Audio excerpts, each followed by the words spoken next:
Manuel Bompard, invité de BFM Politique. Monsieur Bompard, l'actualité de ce matin, c'est d'abord cette fusillade à Marseille. 3 hommes abattus à la sortie d'une boîte de nuit, ce qui donne un bilan de 21 personnes victimes de règlements de compte depuis le début de l'année. Rappelons que vous êtes député de Marseille. C'est l'impuissance pour arrêter cette série noire? C'est d'abord des drames, vous l'avez dit, c'est des meurtres, des assassinats qui se multiplient depuis le début de l'année. Je voudrais vous dire que j'utilise pas le terme règlement de compte parce que je pense que c'est un terme qui n'est pas approprié. Quand vous avez des mères de famille... Que cela a un lien avec le Oui, trafic de mais drogue l'expression règlement Oui, mais de compte. c'est un terme qui n'est pas approprié. Quand vous avez une personne de près de 60 ans qui est assassinée, quand vous avez un jeune adolescent de 16 ans, quand vous avez une mère de famille de 43 ans, ce qui est assassiné, c'est pas un règlement de compte, c'est un meurtre ce matin, ce sont et des c'est jeunes, un à la sortie d'une assassinat. discothèque. Mais même quand c'est des jeunes. Je voudrais vous rappeler que derrière, il y a des familles, il y a des mères de famille, il y a des parents, il y a des enfants, il y a des habitants d'un certain nombre de quartiers, sur ma circonscription, mais de manière plus générale à Marseille, qui ont peur de sortir le soir, qui restent calfeutrés à la maison.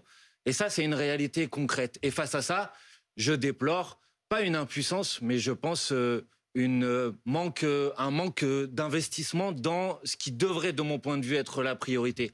La priorité, ça peut pas être seulement d'aller donner des amendes aux jeunes qui viennent acheter un peu de drogue. Je dis pas que c'est bien de le faire. Je dis que si on veut vraiment s'attaquer à cette difficulté, la question qui nous est posée, c'est comment on met des moyens pour remonter les filières. Mais justement, côté ministère de l'Intérieur, on souligne qu'il n'y a jamais eu autant de policiers déployés à Marseille. Et pourtant, chaque semaine, on déplore des morts. Alors, vous refusez le mot règlement de compte, ça y ressemble pourtant. Non, mais quand je vous dis que je refuse... Qu'est-ce que vous proposez? Quand je vous dis que je vous refuse le terme de règlement de compte, c'est parce qu'il y a des personnes qui sont victimes de ces meurtres ou de ces assassinats qui n'ont rien à voir avec le trafic de drogue aujourd'hui, qui prennent des balles perdues, alors que juste parce qu'ils habitent dans un quartier dans lequel il y a une fusillade. Donc voilà pourquoi le ministère de l'Intérieur a déployé des policiers, a mis des policiers Très bien. Moi, sur ce le que terrain. je vous dis, c'est que si vous voulez vous attaquer à cette question, il y a quand même des sujets qu'on peut poser sur la table. Comment ça se fait qu'aujourd'hui, vous pouvez trouver une arme comme ça à Marseille, ça se trouve pas au supermarché? Qu'est-ce qu'on fait pour lutter contre le trafic d'armes? Comment on fait pour remonter les filières? Et donc c'est quoi? Comment ça se fait que il y a une forme de quoi? De laxisme du gouvernement sur ce sujet de Marseille? Parce que Bruno le disait, plus de forces de l'ordre, plus aussi d'interpellations, de démantèlement de filières. Peut-être parce qu'on les met pas au bon endroit, ou en tout cas qu'on les met pas suffisamment au bon endroit. Il faut investir davantage de moyens dans la police judiciaire. Il faut ramener les effectifs de douane qui ont été supprimés. Sur le port de Marseille aujourd'hui, vous avez un conteneur sur 10 000 qui est contrôlé. Or, la drogue, elle rentre bien quelque part. Donc, si on veut s'attaquer sérieusement à ce problème, je pense qu'on a besoin de moins de... C'est un abandon de l'État? Non, je pense qu'on a besoin de moins de communication et plus de travail sérieux. Et le travail sérieux, c'est investir dans la police d'enquête, la police d'investigation, remonter les filières. Que Gérald Darmanin n'en fait pas assez à Marseille pour lutter contre les trafics? Je vous donne un exemple, monsieur Jeudi. Quand il y a eu la guerre, la Russie a attaqué l'Ukraine, on n'a pas eu de problème à dire on va aller geler les avoirs des oligarques russes. Pourquoi on n'est pas capable de s'attaquer aux avoirs des grands trafiquants qui, pour certains, se réfugient à l'étranger et qui sont responsables de ces morts chaque semaine, malheureusement, aujourd'hui à Marseille? Je pense qu'on fait beaucoup de communication, beaucoup de politique du chiffre et pas assez de politique sérieuse pour s'attaquer à cette difficulté.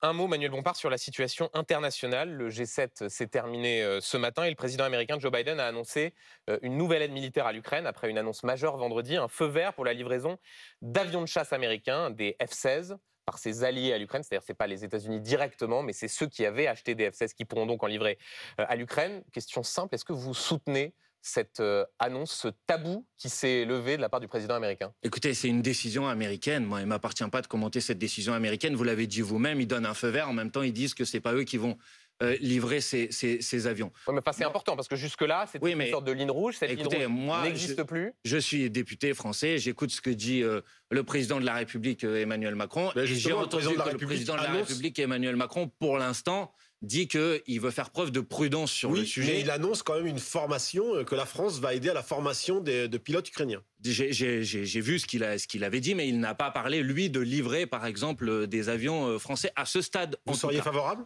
Non, bon, d'abord, je vais vous dire, sur ce sujet, je pense qu'on aurait davantage besoin de discussions parlementaires. Voilà. Je trouve qu'il y a un problème depuis le déclenchement de ce conflit, c'est qu'on n'a jamais eu un débat à l'Assemblée nationale pour discuter de quelle était notre stratégie, de est-ce qu'on livrait telle ou telle arme. Maintenant, allons sur le fond du sujet. Monsieur Bompard, parce que Benjamin Duhamel, allons sur le fond du sujet, parce que sinon, on discute des annonces, de la communication. Non, mais attendez, c'est important. On est dans un moment, on est sans doute à quelques jours, quelques semaines de la contre-offensive ukrainienne. On a des informations parfois contradictoires sur le fait que Bakhmout pourrait tomber. Il y a une annonce importante qui est la possibilité que l'Ukraine récupère des avions de chasse occidentaux.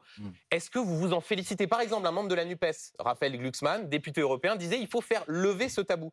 Est-ce que vous dites aujourd'hui, ce dimanche, c'est une bonne nouvelle, il faut tout faire pour aider l'Ukraine avant cette contre-offensive? Une fois n'est pas coutume, je vais vous dire que je trouve que la position qu'a exprimée le président de la République la semaine dernière sur ce sujet est une position raisonnable, parce que c'est une position prudente. Il faut soutenir militairement l'Ukraine. Il faut soutenir économiquement l'Ukraine. Et en même temps, il faut faire attention à ne pas devenir co-belligérant. C'est ça la complexité dans laquelle on est. Les Occidentaux livrant des avions de chasse à l'Ukraine, c'est devenir co-belligérant? Non, être co-belligérant, ça veut dire envoyer nos propres soldats, ce que personne aujourd'hui n'a proposé. Maintenant, si je veux pas esquiver le sujet, je veux juste vous dire que je pense qu'il faut sortir de l'illusion que l'issue du conflit aujourd'hui et de la guerre qu'a déclenché de manière unilatérale la Russie face à l'Ukraine est une issue militaire. Et d'ailleurs, j'ai envie de vous dire, si on s'apprête aujourd'hui à former des pilotes, d'un certain point de vue, c'est pas une bonne nouvelle, parce que ça veut dire qu'on s'attend à un conflit qui va durer encore pendant plusieurs mois. Non, je vous dis pas qu'il faut pas le faire. Je vous dis qu'une fois qu'on a dit ça, soutenir militairement, soutenir économiquement, la question qui nous est posée, c'est quelle est l'issue à ce conflit? Et l'issue, elle est forcément diplomatique. Oui, mais honnêtement, Manuel, moi, je suis désolé, je comprends pas ce que vous dites. Parce qu'il y a une sorte d'ambiguïté de la France insoumise sur la question de la livraison des armes. Attendez.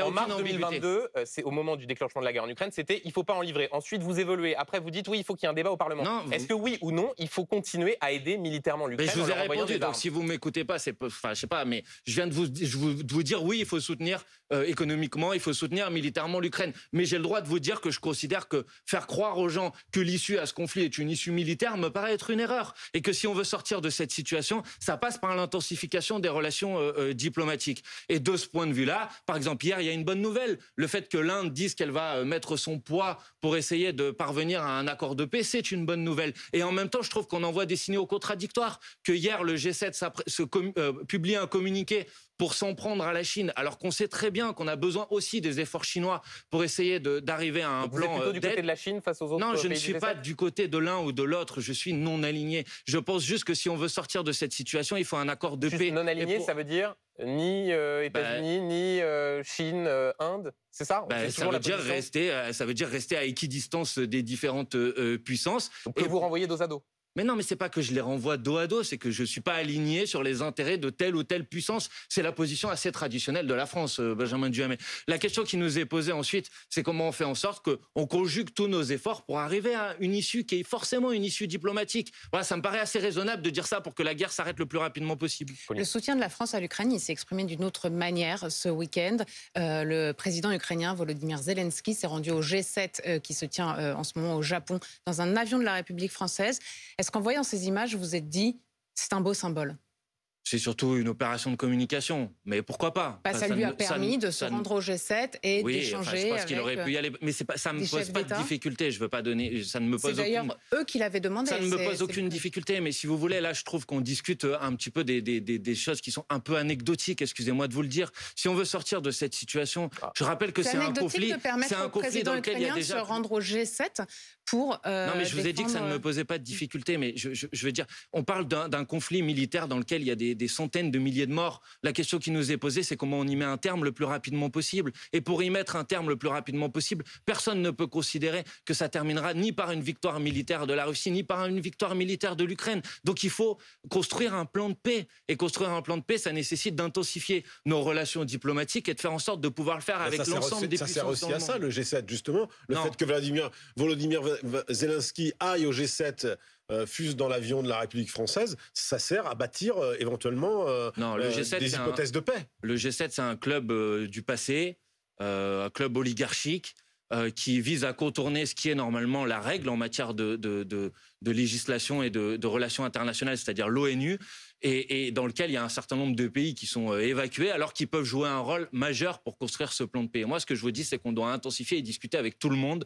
pour faire en sorte de pouvoir sortir le plus rapidement possible de cette guerre. Voilà, il me semble que c'est une position raisonnable et j'attends du président de la République qu'il y travaille. Une toute dernière question pour que les choses soient très précises pour ceux qui nous regardent. Oui. Si, dans les jours et dans les semaines qui viennent, la France devait envoyer des avions, par exemple, des Mirage 2000, est-ce que la France insoumise y serait favorable? Moi, ce que je demande, c'est que s'il doit y avoir un changement de doctrine de la France sur ce sujet, que ça donne lieu à un débat à l'Assemblée nationale. Ça me paraît assez simple. Le débat n'empêche pas de dire si on y est favorable ou pas. Oui, mais le débat, il permet de disposer de l'ensemble des informations, de quelle est notre stratégie, de pourquoi on en a besoin, de pourquoi on n'en a pas besoin. Moi, je ne dispose pas des éléments de l'état-major, du ministère de la Défense. Bon, et si on a besoin d'un débat, c'est pour pouvoir prendre une décision qui soit une décision éclairée. Et ça me paraît quand même normal, et je pense que les gens qui nous écoutent le comprendront, qu'en matière de politique internationale, si on doit s'engager encore plus avant au soutien à l'Ukraine, qu'on puisse au moins en débattre au Parlement. Manuel Bompard, ce matin dans les colonnes du JDD, les patrons des Républicains présentent leur plan pour réguler l'immigration. 2 propositions de loi, possibilité d'organiser un référendum sur ce sujet, double peine, droit du sol restreint. Une majorité de Français, c'est ce que montrent tous les sondages, veulent une politique plus dure, plus restrictive sur les sujets migratoires. Les LR, ils sont en phase avec l'opinion? Non, je pense que les LR visent à faire oublier le plus rapidement possible leur division sur l'actualité. Et l'actualité aujourd'hui, c'est l'actualité sociale et notamment cette mobilisation contre la réforme des retraites. Et vous avez vu que les Républicains se sont divisés sur le sujet et donc ils cherchent à déporter le débat. Quoi, ils essayent de faire diversion? Oui, bien sûr, ils essayent de faire diversion. Aujourd'hui, le problème du pays, excusez-moi de vous le dire, c'est les prix qui ne cessent d'augmenter et le pouvoir d'achat qui baisse et des gens qui tirent la langue. Il y en a plus de 40% qui disent qu'ils font des sacrifices aujourd'hui. Le problème du pays, c'est la mobilisation sur la réforme de leurs mesures. Est-ce que vous dites c'est très dur, la droite se rapproche des propositions de celles du RN? C'est pas qu'elle se rapproche, c'est qu'elle reprend copier-coller les propositions qui étaient celles du Rassemblement national et de Marine Le Pen pendant la campagne présidentielle. Voilà, et qui sont, excusez-moi de vous le dire, des absurdités. Considérer que le problème de l'immigration aujourd'hui, c'est l'aide médicale d'État, c'est faire totalement obstacle à quelque chose d'assez élémentaire. C'est que quand vous avez des gens sur votre territoire, qu'ils aient des papiers ou qu'ils n'en aient pas, s'ils sont porteurs d'un virus, il vaut mieux les soigner. Il faut restreindre cette aide médicale mais sauf que si vous ne soignez pas les gens, qu'ils aient des papiers ou qu'ils n'en aient pas sur le territoire national, après les virus, ils vont sur quelqu'un qui a des papiers ou qui n'en a pas. Vous savez, le virus, il se renseigne pas trop pour savoir si les gens ont des papiers ou pas. Tout ça est absurde. De la même manière, quand ils disent qu'il faut pouvoir désobéir à un certain nombre de règles internationales ou européennes, avec un certain nombre de conventions qui régissent, par exemple, pour donner un exemple, le droit des enfants. Qu'est-ce que ça veut dire précisément? Ça veut dire que le problème de parfois aussi, Manuel Bompard, vouloir déroger à certaines dispositions. Oui, la désobéissance européenne sur d'autres sujets. C'est intéressant parce que quand nous disons qu'il faut déroger en matière économique à un certain nombre de règles européennes, on nous dit « Oh là là, vous êtes anti-européens, etc. » Et là, vous avez les Républicains qui, eux, proposent de déroger sur tous les éléments qui sont relatifs au respect des droits de l'homme. Excusez-moi de vous le dire, moi, je ne suis pas d'accord pour qu'on déroge aux règles relatives au respect des droits de l'homme parce qu'elles ne sont pas tombées de nulle part et qu'elles portent quelque chose. Quand vous avez des enfants qui arrivent sur le sol national, oui, il faut s'en occuper, qu'ils aient des papiers ou pas. Moi, je suis attaché à ce principe. Sur l'immigration, il y a eu une récente étude de l'Institut BVA avec la Fondation Jean Jaurès qui a marqué les esprits puisqu'elle montrait une évolution de l'électorat de gauche sur cette question et révélait que près d'un électeur de gauche sur 2 estime qu'il y a trop d'immigrés en France. Qu'est-ce que vous pensez de cette évolution? Et vous, qu'est-ce que vous pensez de cette question? Est-ce que, selon vous, il y a trop d'immigrés en France ou pas? Non, je pense que encore une fois, on essaye à longueur de journée de faire croire aux gens dans ce pays que le problème c'est l'immigration. Le problème de ce pays aujourd'hui, c'est pas l'immigration. Donc vous, dans votre circonscription, personne ne vous parle jamais d'immigration? Mais je dis pas que personne ne m'en parle, mais c'est pas parce que les gens m'en parlent que je suis obligé de leur dire qu'ils ont raison de penser que c'est ça le problème. Je pense que le problème n'est pas le problème de l'immigration. Il peut y avoir, comme partout, des difficultés liées à telle ou telle situation. Mais là, la difficulté auxquelles sont confrontés les gens aujourd'hui, quand vous avez des gens qui se battent pour augmenter leur salaire, parce que le salaire nominal dans ce pays, il a augmenté depuis un an d'à peu près 4,5%, alors que l'inflation a augmenté de 6%. Le problème aujourd'hui de ces gens-là qui ne voient pas leur salaire augmenter suffisamment, ce n'est pas l'immigration. Mais quand vous avez 500 000 étrangers qui sont inscrits au chômage en situation... Bruno, laissez juste Bruno poser une question. Pour l'instant, c'est moi qui étais en train de parler. Quand vous allez à l'hôpital, le problème du service public de santé santé qui exsangue aujourd'hui, c'est pas l'immigration. Quand vous allez à l'école, le problème des classes qui sont surchargées aujourd'hui, c'est pas l'immigration. Donc je suis désolé de vous le dire et je réponds donc à votre question. Moi, j'essaye de convaincre les gens de ne pas se tromper. Et quand vous avez, monsieur Bompard, 500 000 personnes étrangères qui sont au chômage en France et que vous voulez en faire rentrer de nouvelles, vous ne pensez pas que... Mais je suis pas en train de vous dire que je veux en faire rentrer de nouvelles. La question qui nous est posée, c'est comment on fait en sorte que les gens qui partent aujourd'hui, ils n'aient pas besoin de partir. C'est ça la question qui est posée. Parce que sinon, vous pouvez faire ce que vous voulez.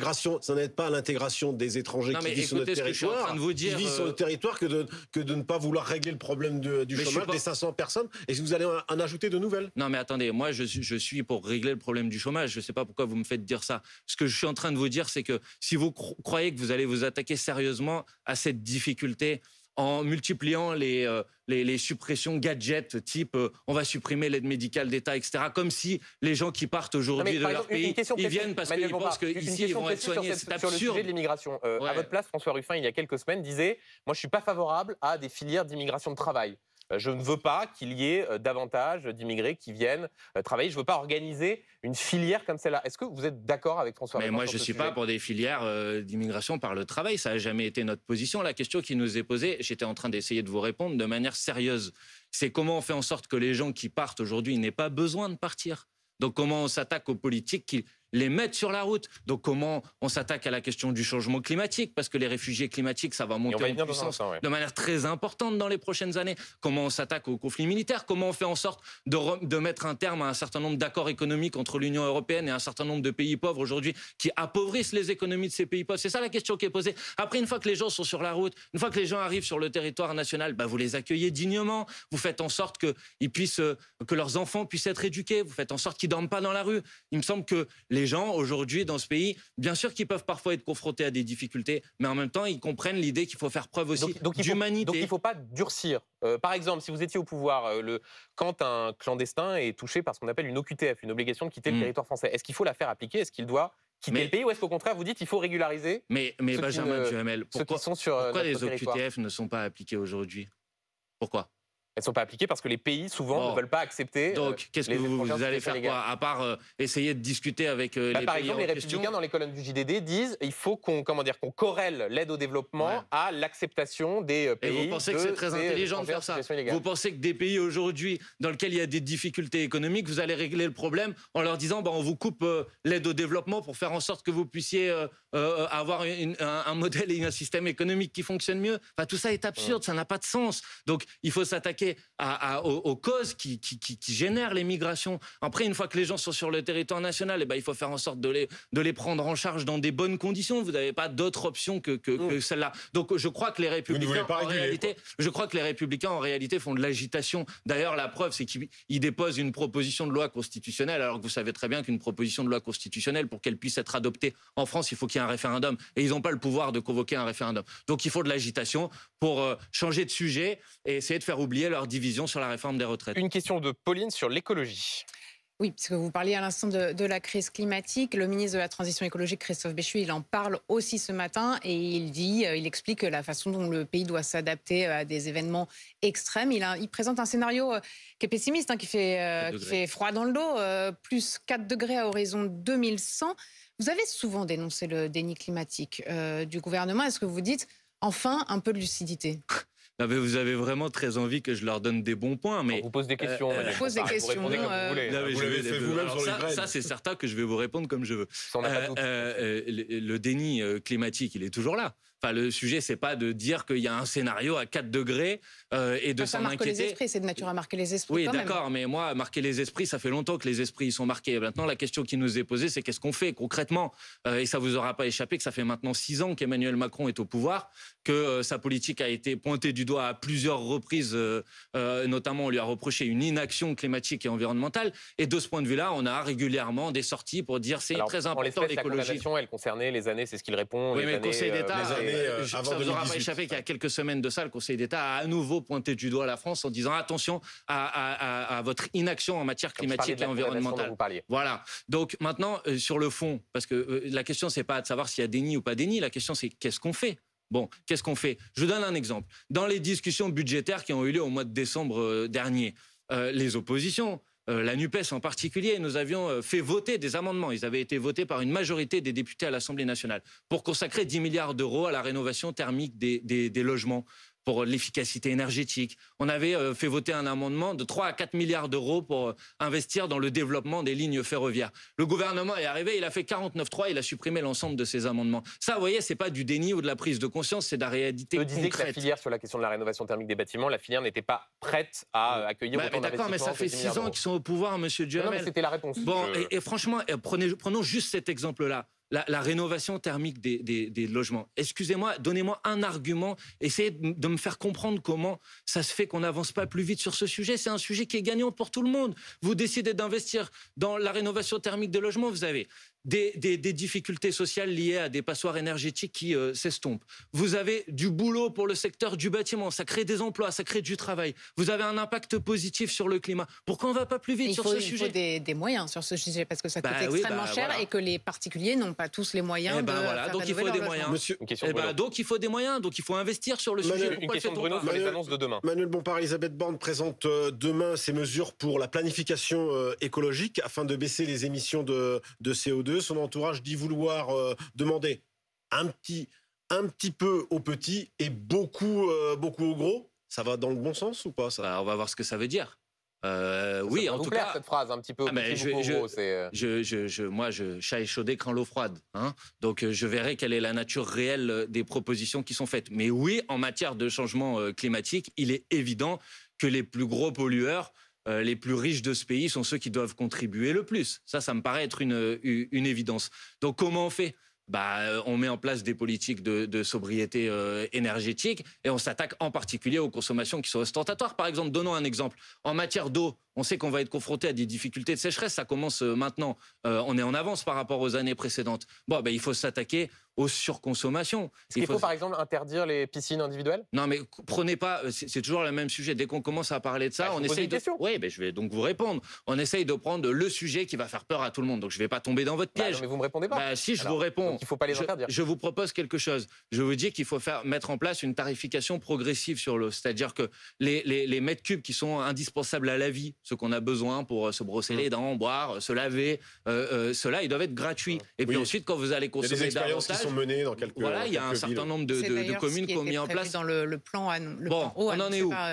Donc il faut mettre ça en place, par exemple. Progressive. Et voilà, donc il faut mettre ça en place, par exemple. Ça, c'est une bonne mesure. Voilà, pour vous donner un exemple. Interdire les piscines. Mais je ne vais pas vous dire qu'on va interdire demain l'ensemble des piscines individuelles, mais on peut s'attaquer, par exemple, quand il y a des mesures de restriction d'eau, peut-être qu'on peut se poser la question de savoir si c'est d'abord les familles qui vont être coupées ou si c'est d'abord les golfs, par exemple. Ça peut être un sujet. On peut en parler. Par exemple, est-ce qu'à un moment, si on veut être sérieux sur la question du changement climatique, il va falloir se poser la question de comment on fait une transition de notre modèle agricole pour qu'il soit respectueux de nos objectifs environnementaux et climatiques. Donc, il faut faire en sorte qu'on utilise moins d'eau. Donc, il ne faut pas faire des méga bassines, pour donner un exemple concret. Vous voyez, ça, c'est pas de la prise de conscience. On va dans la mauvaise direction, malheureusement, sur ce sujet. Quant à la planification écologique, j'attends de voir comment elle va se décliner. Si on veut avoir ces objectifs de réduction qui soient respectés, il faut les décliner secteur par secteur.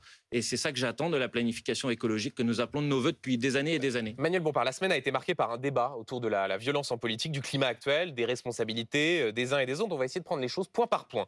D'abord, sur la question de l'ultra-droite. À Annecy, le parquet a ouvert une enquête suite à une manifestation non autorisée de militants d'ultra-droite. Ils étaient une quarantaine. La manifestation qui fait suite à d'autres manifestations. Il y a eu celle du 6 mai, il y a eu celle dimanche dernier de l'Action française. Mais pour Marion Maréchal, elle était vendredi matin au micro de BFM TV. Elle dit c'est une menace qui est dérisoire. Qu'est-ce que vous répondez à Marion Maréchal alors que là on voit en l'espèce les images de cette manifestation à Annecy? C'est pas une menace dérisoire. La preuve, c'est des gens qui menacent.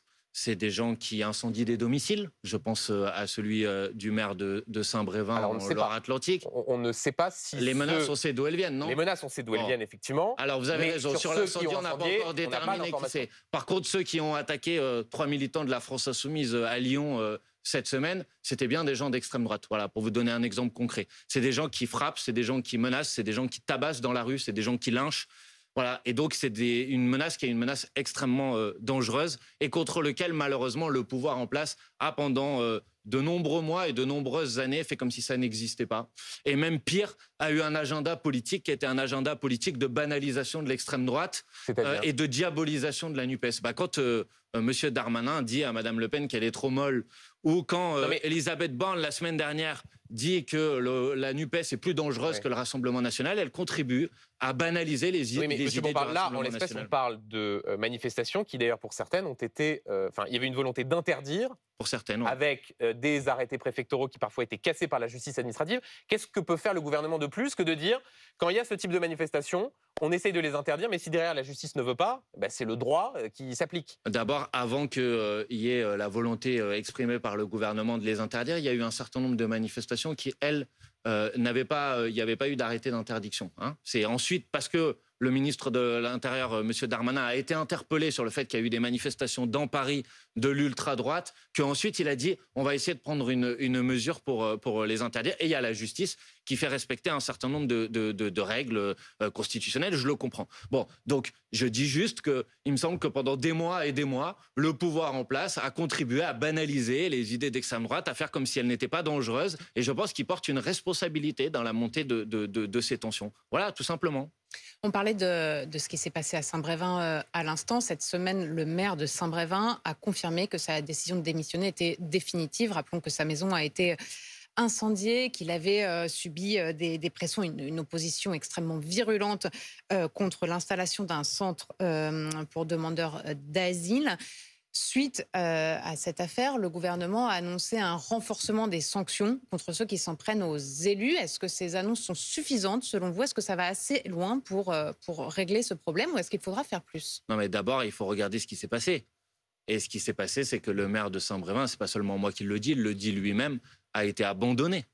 Oui. Il a été abandonné parce que le gouvernement a fait preuve de lâcheté sur le sujet. C'est ce qu'il a dit et il dit que son cas, il espère maintenant que son cas a été mis sur le devant de la scène, que ça va pouvoir faire bouger les choses. Oui, mais c'est important de souligner une responsabilité. D'ailleurs, je dois vous dire qu'il y aura une manifestation mercredi à Saint-Brévin en soutien, en solidarité avec ce maire et contre les menaces de l'extrême droite. Elle aura lieu mercredi après-midi. Mais juste sur cette proposition de renforcer les sanctions pénales, il y a d'autres mesures, une sorte de aligner ces sanctions pénales sur celles qui visent les personnes qui atteignent au personnel en uniforme. C'est aussi créer des référents atteintes aux élus dans les commissariats et les gendarmeries. Est-ce que pour vous c'est suffisant? Ou est-ce qu'il faut vous avez donné un certain nombre d'exemples. On verra ce qu'il y a dans le fond de la loi. On verra quelles sont les mesures et les dispositions précises. En matière de loi sécuritaire, le gouvernement les a collectionnées ces dernières années. Non, mais attendez, là, en l'espèce, c'est des mesures assez précises. C'est une question assez simple, mais est-ce que vous pourriez les citer? Non, mais je connais si c'est pour dire que quand on s'attaque à un élu, on doit être sanctionné, oui, ça me paraît être une évidence. Voilà. Bon, mais j'attends de voir précisément ce qu'il y aura dans ce texte de loi. Pour le reste, sur ce cas précis, clairement, le gouvernement a fait preuve d'une lâcheté totale. Voilà. Et pourquoi? Parce que ce maire s'est battu pour mettre en place ce centre d'accueil pour les demandeurs d'asile dans sa commune, qu'il a été confronté à une opposition de l'extrême droite et le gouvernement a préféré considérer que c'était lui qui allait faire le boulot et pas le gouvernement lui-même. Voilà ce qui s'est passé. À un moment, il faut que ça soit dit aussi. Manuel Bompard, on va continuer à vous interroger sur cette question des violences et du climat politique, mais juste avant, il est 12h30. La séquence des 3 photos, vous allez voir s'afficher juste derrière sur ce mur. 3 photos différentes, il faut en choisir 2. Première photo qui fait référence au Festival de Cannes, la seconde, l'ancien président de la République, Nicolas Sarkozy, et la troisième, l'organisation des Jeux Olympiques à Paris. Première question que vous choisissez. Les Jeux Olympiques La polémique enfle sur le prix des billets pour les JO, jugés inaccessibles pour des jeux pourtant présentés comme populaires. La fête est gâchée? Je crains qu'elle le soit si rien ne change de ce point de vue-là. Parce que moi aussi, j'ai vu le prix des billets. On est à un niveau qui empêche de participer toute personne qui n'a pas des moyens extraordinaires. Donc oui, je pense que ça pose un certain nombre de difficultés. Il n'y a pas que le prix des billets qui risque de gâcher la fête. Parce que quand on regarde, la différence des prix avec Londres n'est pas forcément énorme. Il y a les prix les plus élevés, puis quand on clique, il y a des prix moins élevés. C'est que ça pose pas problème. Et j'allais vous dire, il y a pas que le prix des billets qui risque de gâcher la fête. C'est-à-dire je pense que il y a eu dans la construction et la mise en place de ces Jeux Olympiques un certain nombre de difficultés sociales dans les chantiers de construction en particulier. Il y a eu des morts au travail. Bon, voilà, je voudrais juste Il n'aurait aussi pas qu'on fallu les oublie organiser à Paris, ces JO? Je pense que ça mérite discussion, en effet. Vous êtes contre les Jeux de Paris? Non, mais maintenant, ils sont là. Je ne vais pas vous dire autre chose qu'ils sont là. On ne va pas les annuler. Bon, les investissements ont été faits. Boycott, mais je pense qu'il va falloir... Non, mais je pense qu'il va falloir être extrêmement vigilant sur comment les investissements qui ont été faits sur ces Jeux Olympiques pourront ensuite profiter à un certain nombre de territoires populaires, notamment en Île-de-France, qui en ont bien besoin. Deuxième photo. Le Festival de Cannes. Le Festival de Cannes a été marqué par une polémique sur l'opportunité de projeter en ouverture le film de Maïwenn, Jeanne du Barry, avec Johnny Depp, accusé de violence conjugale par son ex-épouse. Est-ce que c'est une polémique justifiée ou est-ce qu'il faut que la liberté artistique prime? Non, je comprends quand même cette polémique. Je la comprends. Après, il y a... je n'étais pas au courant en fait qu'il y avait eu cette polémique, mais je comprends qu'elle ait pu exister. Vous irez voir le film? Pardon? Vous irez voir le je film pense du pas. Barry? Non. Parce que il y a Johnny Depp dans le film? Non, pas forcément pour ça, mais parce que j'ai pas forcément envie de le voir, tout simplement. Parce que ça concerne la royauté, que c'est la France Insoumise, c'est pas trop... Non, vous savez, ça m'arrive de voir des films sur la royauté pour voir à ce qu'on a réussi à échapper en France depuis la Révolution française. Manuel Bompard, autre exemple frappant de ce climat de violence, on en parlait juste avant, c'est évidemment l'agression du petit-neveu de Brigitte Macron à Amiens. Jean-Luc Mélenchon s'est vu reprocher cette semaine une forme d'ambiguïté dans ses réactions en disant avoir été sommé, on va voir apparaître son premier tweet, de se prononcer par des commentateurs indifférents aux tentatives de meurtre et agression raciste. Alors il a exprimé sa compassion à l'égard de celui qu'il appelle le chocolatier trogneux, mais a demandé d'en faire autant pour nos amis agressés. Pourquoi toujours ces circonvolutions, ces oui mais quand il s'agit de condamner la violence? Il n'y a pas de oui mais pourquoi? Parce que... vous voyez pas de non, il n'y a pas de circonvolution. Il n'y a pas de mais dans le tweet là, mais bon, je ne sais pas où vous l'avez lu, mais relisez-le peut-être. Mais je vais vous dire pourquoi. Parce qu'il y a une hypocrisie qui est une hypocrisie totale. Parce qu'il y a des indignations à géométrie variable. Parce que quand un syndicaliste de l'entreprise... je vais vous répondre. Parce que quand un syndicaliste de l'entreprise Verbaudet est frappé comme il l'a été cette semaine, j'attends moi encore la réaction du président de la République. Est-ce que vous allez lui poser la question de savoir combien de temps il va attendre pour réagir comme vous l'avez fait avec Jean-Luc Mélenchon? Attendez, juste Verbaudet, on en a parlé sur cette antenne. Oui. D'ailleurs, oui, mais là vous m'interrogez sur Jean-Luc Mélenchon. Non, mais je pose une question très simple. Moi je vous réponds très simplement. L'agression du petit-neveu de Brigitte Macron. Elle est intolérable. On l'a dit, tout le monde l'a dit. Mais pourquoi Jean-Luc Mélenchon, quand il fait cette réaction, dit qu'il est sommé de réagir, dit tout de suite qu'il aimerait qu'il y ait autant de réactions de part et d'autre? Pourquoi ne pas simplement condamner, franchement? Mais tout simplement, Benjamin Duhamel, parce qu'il ne s'était pas écoulé 30 minutes depuis cette agression que vous commenciez déjà sur vos plateaux de télévision à dire on attend encore la réaction de Jean-Luc Mélenchon, comme s'il allait avoir une ambiguïté de quelque sorte que ce soit sur le fait que Jean-Luc Mélenchon n'était pas d'accord avec le fait qu'on agresse qui que ce soit dans ce pays pour répondre à des conflits politiques. Mais ne changez pas de sujet, je vous ai posé une question. Pourquoi vous ne posez pas la question au ministre de l'Intérieur, M. Darmanin, ou à M. Macron, par exemple? Pourquoi, alors que ça fait maintenant 4 jours, ils n'ont pas réagi face à l'agression dont a été victime le syndicaliste de Verbaudet? Qui a été ouvert. Oui, mais là, vous m'avez interrogé sur la réaction de Jean-Luc Mélenchon. Moi, je vous interroge sur la réaction d'Emmanuel Macron. Souffrez qu'on vous pose des questions de Gérald Darmanin et qu'ensuite on vous parlera de Verbaudet. Oui, moi, je suis en train de vous dire que vous avez donc une indignation à géométrie variable. Parce que vous êtes en train de m'interroger en me disant que Jean-Luc Mélenchon a mis une heure pour faire un tweet. Je suis en train de vous dire que ça fait... Je vous pose la question des ambiguïtés de Jean-Luc Mélenchon quand il s'agit de ce type de violence. Mais il n'y a aucune ambiguïté. Arrêtez de répéter ce mot-là. Ça fait depuis maintenant plusieurs jours, tout au long de la semaine, que vous avez sali le mouvement de la France Insoumise que je représente ici. Parce que vous faites comme si la France Insoumise, elle avait une responsabilité dans telle ou telle violence, alors que la France Insoumise, elle a toujours eu un principe extrêmement clair. Elle combat durement le gouvernement, mais elle les fait par les outils démocratiques et jamais elle n'a eu recours à la violence. Il n'y a jamais d'ambiguïté quant à la violence. Quand Thomas Porte pose avec un ballon de football à l'effigie d'Olivier Dussopt, quand Christophe Prudhomme, un élu de la France Insoumise, scande sous les fenêtres de Renaissance, que vous alliez me faire la collection. Louis XVI, on l'a décapité, Macron, on va recommencer. Il n'y a pas parfois des ambiguïtés? Non, il n'y en a strictement aucune, monsieur, parce que si vous n'êtes pas capable de comprendre la différence entre ce qui est de l'ordre du symbole, du chamboule-tout, de la culture populaire, de la dénonciation de la monarchie et des monarques et de la violence réelle, alors vous avez un problème. Si vous n'êtes pas capable de faire la différence, si vous n'êtes pas capable de comprendre que quelqu'un qui écoute un responsable politique, il a un cerveau et qui comprend très bien qu'il ne faut pas s'ajuster à telle personne, j'ai un problème pour vous.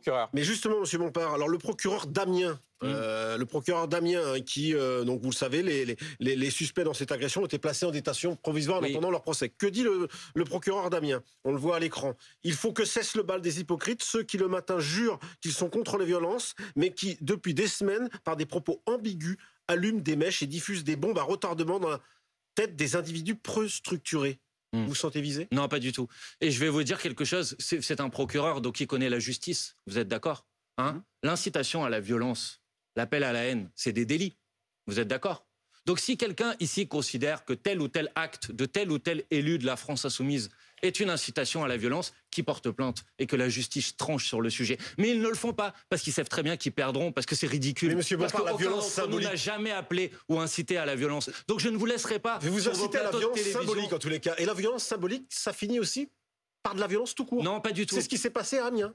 Non, pas du tout. Parce que vous connaissez les motivations des personnes qui ont attaqué ce chocolatier. Elles se sont un peu expliquées sur les antennes. Et elles ont fait référence à des propos qui avaient été tenus par des membres de la France Insoumise. Pourquoi vous dites ça? Comment vous pouvez dire ça? Monsieur Bompard, il ne faut pas dire n'importe quoi. Quand on reprend des slogans, Louis XVI, on l'a décapité, Macron, on a recommencé. L'idée, c'est pas de dire qu'il y a un lien direct. L'idée, c'est de dire que c'est ça ce que peut... vous faites. Non. L'idée, c'est de dire que ça peut désinhiber certains qui, derrière, se disent qu'au fond, si on reprend ce type de slogan-là, cela peut aboutir de la violence physique. Pas du tout, monsieur. Quand vous avez dans la culture populaire, par exemple, des chamboule-tout dans lesquels on met les visages des puissants sur des boîtes de conserve. Laissez-moi terminer. Vous m'avez posé une question. Quand vous avez des chamboule-tout dans lesquels vous mettez des visages de puissants sur des boîtes de conserve et vous envoyez des balles de tennis, ça ne veut pas dire que vous appelez à les violenter. Au contraire, ça joue aussi un rôle par ailleurs de catharsis de la violence qui existe dans la société, qui s'exprime aussi par des moyens comme celui-ci. Donc le procès que vous êtes en train de faire à la France Insoumise, c'est un procès odieux. Moi, je juge les gens sur des actes. Si, depuis le début de la semaine, je regarde votre antenne, ça m'arrive malheureusement. Et ce que je lis, parce que depuis le début de la semaine, vous êtes en train de salir. Si à la limite vous salissiez que Jean-Luc Mélenchon ou moi-même, mais la France Insoumise, c'est 360 000 personnes qui se battent au quotidien pour changer la société. Attendez, monsieur Bompard, pour essayer de défendre des idées qui sont des idées différentes. Et le procès que vous faites à notre égard, il est insupportable. Et donc je vous le dis franchement, les yeux dans les yeux. Eh bien, les yeux dans les yeux, pardon d'être un peu solennel, je ne peux pas vous laisser dire qu'on salit la réputation vous allez me laisser le dire. On vous pose des questions. Je vais prendre un autre exemple. Quand de la même manière, on est aujourd'hui le 21 mai, quand Jean-Luc Mélenchon n'a toujours pas dit un mot sur ce policier qui, le 1er mai, a été touché par un cocktail Molotov. Est-ce que c'est normal qu'on vous pose la question de savoir pourquoi, sur ce sujet, il est silencieux? Mais Jean-Luc Mélenchon, il n'est pas silencieux sur ce sujet. Il a déjà dit... vous l'avez entendu? Mais Jean-Luc Mélenchon a dit à de multiples reprises, si vous ne l'avez pas entendu, je ne sais pas quoi faire pour vous, Benjamin Duhamel, a dit à de multiples reprises que la violence physique n'était en aucun cas et ne serait jamais une manière de régler des différends politiques. Je veux dire, si c'est pas suffisamment clair quand ça a été dit une fois, 2 fois, 3 fois, il peut le dire 4 fois, mais manifestement, vous n'avez pas envie de le comprendre. Donc, encore une fois, je trouve ça surprenant que vous ne posiez pas la question aux responsables de la majorité sur leur indignation à géométrie variable, monsieur Duhamel, puisque je vois que vous guettiez chacun des tweets de Jean-Luc Mélenchon, à quel moment ils ont été faits, après combien d'heures ou combien de minutes, après tel ou tel acte. Voilà, les choses, elles sont simples, elles sont claires. On a un principe à la France Insoumise. Il est clair, il est précis, il a été dit d'à multiples reprises. La violence pour régler les conflits politiques, c'est jamais de notre côté. Pour terminer là-dessus, je constate simplement qu'il y avait une différence dans les réactions entre François Ruffin, Alexis Corbière, vous-même, Mathilde Panot, et la façon dont Jean-Luc Mélenchon a réagi, donnant l'impression qu'il réagissait sous la pression, mais vous pouvez en mettant en cause l'antenne de BFM TV. Et on a le droit, ça on a le droit. Parfaitement, vous avez le droit, et on a le droit de vous répondre. Vous avez le droit de me répondre, mais vous avez le droit à la fin de mon intervention. Chez François Ruffin que chez Jean-Luc Mélenchon. Mais vous avez le droit à la fin de mon intervention de répéter si vous voulez ce que vous nous mettez en cause. Vous êtes en train de dire. Mais je ne suis pas en train de vous mettre en cause, je dis juste que vous pointez et vous scrutez chacun des tweets de Jean-Luc Mélenchon et je vois que vous ne faites pas preuve du même sérieux, de la même rigueur vis-à-vis des tweets du ministre de l'Intérieur. On fait tout à fait preuve. Vous lui poserez la question de savoir combien de temps il va attendre pour réagir à l'agression du syndicaliste de Verbaudy. Pauline, une question sur le 8 juin. Sur le 8 juin, sur la proposition de loi Lyotte. Excusez-moi. Qui doit être examiné donc qui doit être examiné le 8 juin. Excusez-moi, on change de sujet donc. Mathilde Panot, la présidente du groupe LFI à l'Assemblée nationale, dit que si le débat est empêché sur cette proposition de loi, qui, je le rappelle, est déposée par le groupe centriste Lyotte à l'Assemblée et qui vise à abroger la réforme des retraites. Et donc Mathilde Panot dit que si le débat ne peut pas se tenir, ce sera une déflagration, comme le 49.3. Qu'est-ce que ça veut dire, déflagration? Est-ce que ça veut dire des manifestations? Est-ce que ça veut dire la perspective de violence? Est-ce que vous préparez quelque chose, une riposte, si jamais le débat ne peut pas se tenir? Il est évident que quand vous avez une situation de blocage, parce qu'on a une situation de blocage sur cette question des retraites aujourd'hui. La seule manière en démocratie de régler cette situation de blocage, c'est de permettre aux gens de s'exprimer, aux parlementaires de voter, aux citoyens de voter, pourquoi pas par référendum. Et si vous coupez petit à petit toutes les issues démocratiques qui permettent de sortir par le haut de ce conflit, bah, clairement, ça va encore jeter de l'huile sur le feu, c'est une évidence. Maintenant, soyons clairs, le gouvernement n'a pas le pouvoir aujourd'hui d'empêcher le texte à l'Assemblée nationale de pouvoir être examiné. C'est Éric Coquerel, président de la Commission des Finances, qui aurait déclaré irrecevable. Cette discussion est lunaire. Il y a quelques semaines à l'Assemblée nationale, on a examiné une proposition de loi complètement ridicule pour pavoiser sur l'ensemble des mairies le drapeau européen. Cette proposition de loi, elle faisait peser une charge. Bon, le gouvernement n'a pas dit on ne peut pas l'examiner parce que ça fait peser une charge. Voilà. À peu près l'ensemble des propositions de loi d'initiative parlementaire à l'Assemblée nationale. C'est pas la même charge. 17 milliards d'un côté. Mais si vous voulez, mais le raisonnement qui est celui aujourd'hui utilisé par Madame Borne pour dire que ce texte ne peut pas être adopté à l'Assemblée nationale. Elle dit même qu'il est anticonstitutionnel. Oui, on a appris que maintenant c'est Madame Borne qui dirige le Conseil constitutionnel. C'est sympa. Quand vous parlez quand elle parle de déflagration, vous redoutez des violences? Mais arrêtez, voilà, regardez, vous continuez, vous recommencez. Non, vous mais avez dit à plusieurs reprises. Le mot est vous ne posez pas des questions, vous faites des procès d'intention. Des déflagrations, c'est pas Bruno Jeudi qui a inventé l'expression. Non, déflagration, ça sera une déflagration politique, c'est une évidence. Mais ce qui va être une déflagration politique, c'est si ce texte est voté. Parce que le pouvoir en place sera obligé d'en tenir compte. Et donc moi, j'appelle l'ensemble des parlementaires à voter pour cette loi d'abrogation. Et j'appelle l'ensemble des gens qui nous écoutent à mettre la pression en se mobilisant, en manifestant massivement le 6 juin prochain. Ça sera 2 jours avant l'examen de ce texte à l'Assemblée nationale. Soyons nombreux dans la rue. Avant qu'il soit voté, il y aura un débat. Oui. Et dans la majorité, certains évoquent la possibilité de faire de l'obstruction. Un peu les méthodes que vous aviez utilisées pendant le débat sur la réforme des retraites, ça vous choquerait? Bien sûr que ça me choquerait. Quand c'est eux, ça vous choque, et quand c'est non, vous, pas du tout, Bruno Jeudi. Mais il vous reste à comprendre la différence entre une niche parlementaire qui est la journée dans l'année, où un groupe d'opposition peut déposer un texte de loi. Non, chaque groupe d'opposition a une journée pour pouvoir déposer un certain nombre de textes de loi. C'est une journée qui commence à 9h et qui termine à minuit. Si le gouvernement fait de l'obstruction gouvernementale pour empêcher, alors ça veut dire qu'on n'a plus la possibilité d'avoir des niches parlementaires à l'Assemblée nationale. Ça n'a rien à voir avec un débat qui dure pendant plusieurs semaines, dans lequel on peut déposer un certain nombre d'amendements pour avoir un débat sur les sujets qu'on a envie de pouvoir discuter dans l'hémicycle. Vous dites si cette proposition de loi est votée à l'Assemblée, ce sera une déflagration politique. Est-ce que c'est pas donner de faux espoirs quand même aux Français qui sont opposés à cette réforme des retraites?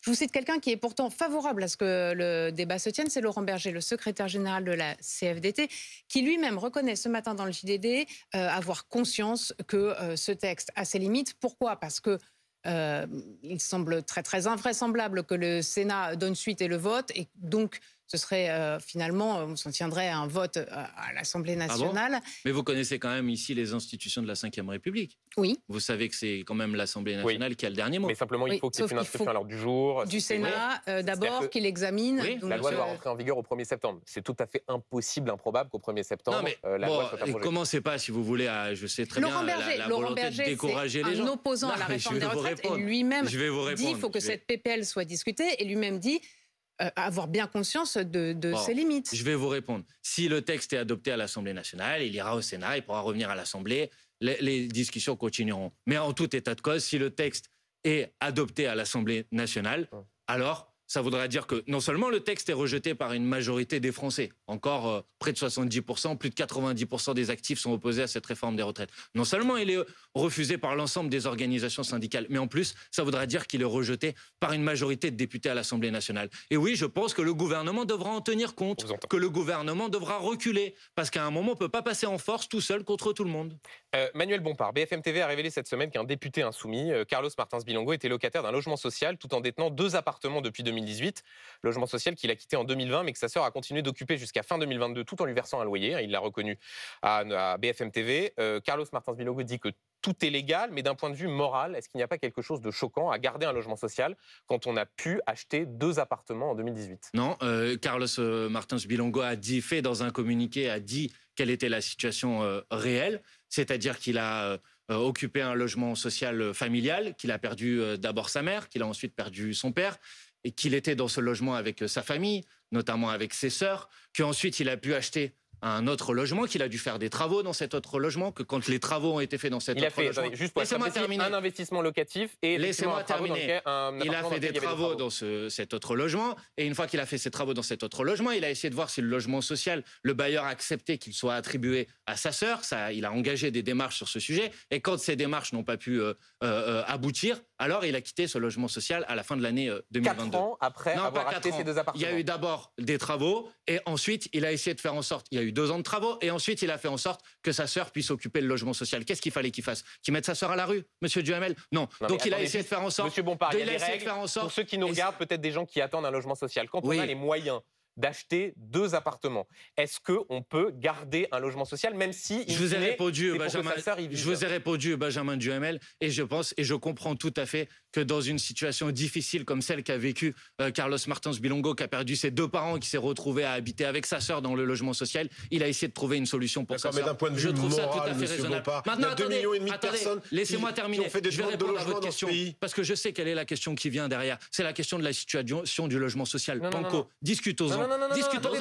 Discutons-en, Benjamin Duhamel. Parce que moi, ici, je dis ce que j'ai envie de dire. S'il vous plaît. Donc, si la difficulté du logement social, Benjamin Duhamel, je suis en train de vous répondre. Moralement, quand on parle souvent du mal logement, Bruno citait le chiffre de 2,5 millions de personnes qui l'attendent, encore une fois, est-ce qu'il est raisonnable de garder un logement social quand on a les moyens d'acheter un appartement? Je vous ai répondu. Il est normal qu'il quitte son logement social. Il a d'abord fait des travaux et ensuite il a essayé de trouver une solution pour que sa sœur puisse occuper ce logement social, ce que je trouve tout à fait normal. Maintenant, si vous voulez parler de le problème du logement social en France, qui est effectivement extrêmement problématique, je vais vous dire, le responsable, il s'appelle pas Carlos Martins Bilongo. Le responsable de la difficulté du logement social aujourd'hui, il s'appelle Emmanuel Macron et il est au pouvoir. Et c'est pas seulement moi qui le dis, puisque l'ensemble des acteurs du logement social ont parlé ces derniers temps qu'en matière de logement, on était face à une bombe sociale et économique. C'est pas moi qui le dis. Pourquoi? Parce que vous avez besoin aujourd'hui de 4 ans en moyenne pour avoir accès à un logement social, de 8 ans dans une ville comme celle de Marseille, qu'il y avait des objectifs, monsieur Duhamel, de construire 120 000 logements sociaux l'année dernière. Combien on en a fait?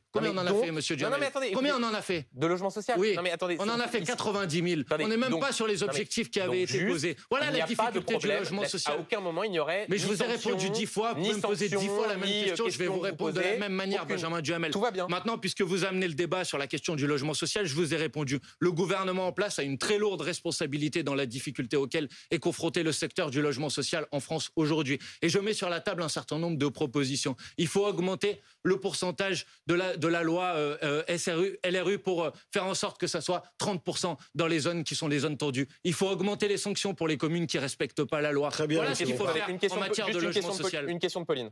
Sur cette affaire, toujours, est-ce que si la même chose était arrivée à un député Rassemblement National, les Républicains, voire de la majorité, est-ce que vous auriez eu la même mensuétude, la même compréhension vis-à-vis de ce qui lui était arrivé? Vous pouvez me poser 10 fois la même question, ne cherchez pas, je vous dirai toujours la même chose sur ce sujet. Maintenant, je vais vous dire, je considère et je trouve que la cabale qui est menée contre Carlos Bilongo, elle est insupportable. Montée par qui? La semaine, une cabale, ça a des instigateurs. Écoutez, quand Carlos Bilongo, il y a 10 jours de ça, publie son livre, puisqu'il vient de publier un livre pour raconter son histoire. Et que le jour même de la publication de son livre, on apprend qu'il y a des fuites dans la presse qui viennent jusqu'à... C'est la théorie du complot? C'est le cabinet noir? Non, c'est pas une théorie du complot, mais ça vous interpelle pas qu'une soi-disant signalement qui aurait été fait à Tracfin au mois de mars vienne être publié dans la presse le jour de la sortie du livre de Carlos Bilongo? Ça vous pose pas de question? C'est une théorie du complot de s'interroger sur cette coïncidence? Non, je considère que Carlos Martins Bilongo fait l'objet d'une cabale, et je voudrais vous mettre en garde et vous dire de faire attention. D'une cabale, monsieur Bompard, tous les députés font pas l'objet d'un signalement de la part de Tracfin pour soupçon de fraude et de blanchiment aujourd'hui? Non, il l'est pas. C'est une enquête. Non, mais le responsable du mouvement insoumis que vous êtes peut s'interroger sur le fait, est-ce que monsieur Bilongo ne doit pas être mis à l'écart? Une demi-heure sur le sujet. Je vous ai répondu sur Carlos Bilongo et je vous ai dit que le problème du logement social aujourd'hui en France, c'est pas Carlos Bilongo, c'est Emmanuel Macron. Monsieur Bompard, un dernier mot politique sur François Ruffin. Il a été plus ou moins adoubé par Jean-Luc Mélenchon, qui a dit qu'il était prêt. Lui n'a pas l'air très enthousiaste, il dit que c'est pas le moment, et en même temps on voit bien qu'il se prépare. Ce serait un bon candidat pour 2027, François Ruffin? Monsieur Duhamel, d'abord, dans notre formation politique, on n'adoube pas. Jean-Luc Mélenchon, il n'a pas adoubé, il a dit que François Ruffin avait progressé, qu'il était prêt, que c'était une bonne nouvelle. Et il a raison. Et moi, je suis d'accord avec Jean-Luc Mélenchon. Jean-Luc Mélenchon, il a émis le souhait d'être remplacé, c'est ce qu'il a dit lui-même. Il a dit faites mieux. Eh ben, on va essayer de faire mieux. Et François Ruffin va y participer, j'en suis certain. Il a des qualités pour être un bon candidat en 2027. On voit dans les sondages qu'il est Benjamin moins Duhamel, clivant il a que Jean-Luc plein de Mélenchon. qualités. Je ne sais pas ce que ça veut dire, moins clivant. Lui-même, d'ailleurs, a répondu dans une note de blog qu'il a publiée ces derniers temps sur le sujet, parce que je crois qu'il n'a pas l'intention d'être votre chouchou. Mais pour le reste... L'idée, c'est pas d'être notre chouchou. L'idée, c'est qu'il dit aussi dans cette note de blog qu'il faut être plus... le bruit et la fureur, c'est pas sa stratégie. Maintenant, Benjamin Duhamel, franchement, moi, j'aime beaucoup François Ruffin, il a plein de qualités, mais on est en 2023, l'élection présidentielle, elle est en 2027. Souffrez qu'on ne soit pas encore aujourd'hui à déterminer qui est notre candidat. Moi, je crois au fait que la NUPES doit continuer à avancer, progresser, qu'elle doit le faire. Il y a Michel Houellebecq qui dit que c'est la seule personne sympathique chez les Insoumis. Bon, ben, c'est pas forcément une bonne nouvelle pour lui, ça. Mais on verra. Écoutez, franchement, on n'en est pas là aujourd'hui. Et maintenant, la question qui nous est posée, c'est comment la NUPES, elle progresse. Comment la NUPES, elle est l'alternative face à un macronisme qui est déclinant et face à une extrême droite qui menace. Et pour ça, on a besoin de la nouvelle Union populaire écologique et sociale. Un petit mot sur votre parti, la France Insoumise. 300 militants lancent un appel à une 6e République au sein de la France Insoumise. Ils vous ont écrit directement, à vous, personnellement. Ils dénoncent une absence totale de démocratie. Qu'est-ce que vous leur répondez? Non, mais d'abord, la France Insoumise, c'est 360 000 personnes. Et juste, vous leur avez 300 militants qui prennent la plume, ce n'est pas rien. Directement avec 3 questions en même temps. Donc d'abord, je dis que la France Insoumise, c'est un mouvement avec 360 000 personnes qui militent au quotidien. C'est un mouvement qui se construit progressivement. Il est né en 2017 et qui avance et qui se structure en avançant. Bon, ça, c'est la première chose. Ensuite, c'est un mouvement, c'est pas un parti politique. Juste, vous leur avez répondu ou pas? Non, pas encore, mais je vais vous répondre. Il n'y a pas de problème. Pour le reste, le courrier, il a été envoyé à moi, pas à vous. Donc, si j'ai envie de leur répondre, je leur répondrai à eux, pas à vous. Ça nous intéresse de savoir si vous leur avez répondu ou pas. Vous n'avez pas trop envie, quoi. Pour le reste, soyons très clairs. La France Insoumise, c'est pas un parti politique, c'est un mouvement. Merci. Donc, il se dote de moyens de s'organiser qui sont différents de ceux des partis politiques traditionnels. Merci. Donc, on peut discuter, débattre, mais par contre, on restera un mouvement. Ça, c'est très important. C'est pas seulement ce que moi je pense, mais c'est ce à quoi sont attachés les militantes et les militants de la France Insoumise. Merci Manuel Bompard. C'est la fin de BFM Politique.